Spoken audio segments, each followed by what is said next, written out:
en pleine campagne de parrainage avec mon frère et ami Ibrahima Pouy de l'APR Grand Yoff, porte-parole de l'APR Grand Yoff. Alors, dara du sedd dañuy dem ba Thiès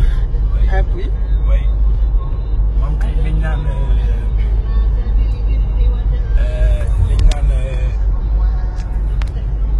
liggéey rek fi des léegi def le maximum possible pour le président de la République son excellence monsieur Macky Sall président de l'APR am plus que li ñuy séntu ci wàllu parrainage bi am nañ ci yaakaar parce que xam nañ ne dinañ jot suñu objectif incha allah li ci gën a mat solo mooy gën a ñaaxaat population sénégalaise surtout la jeunesse que ñoo xam ne nous avons un président visionnaire qui a une mission très importante mooy bokk ci participer ci développement au Sénégal. Examen virologique ci-après. Sur 1730 tests réalisés, 153 sont revenus positifs. Les cas positifs sont répartis comme suit. 47 cas contacts suivis par nos services et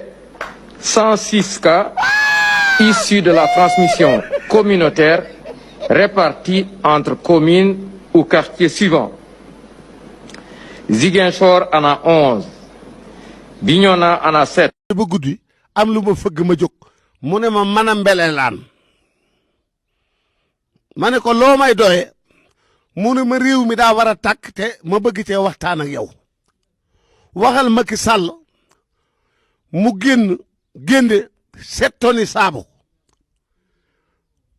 ak 7 tonnes suukar ak 7 tonnes meew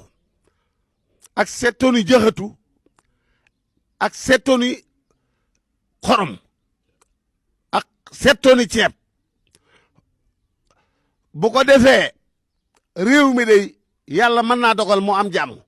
waaye bu ko defut day moom ci boppam dana dugg ci njaaxum gu mënta génn li ma mbelelaan wax nag hay roosin ak kenn roosin ak jël-jëloosin ak faraw yoosin ak xaleta moosin ñoom ñëpp bi mu waxee ba noppi ñoom danoo ñëw ne ma lii la mbelelaan wax na nga wax Macky Sall mu def ko loolu nag yónnee naa ci Macky Sall dem naa ba buntu présidence ma bëgg koo gis kenn nanguwul ma gis ko ma bëgg mu xam ne bu ko defut bu taalee réew mi moom moo njëkk a tàkk keneen soo ko tàkk réew mi nag mi ngi xoy-xoy na moytu saytaane te saytaane nit rekk la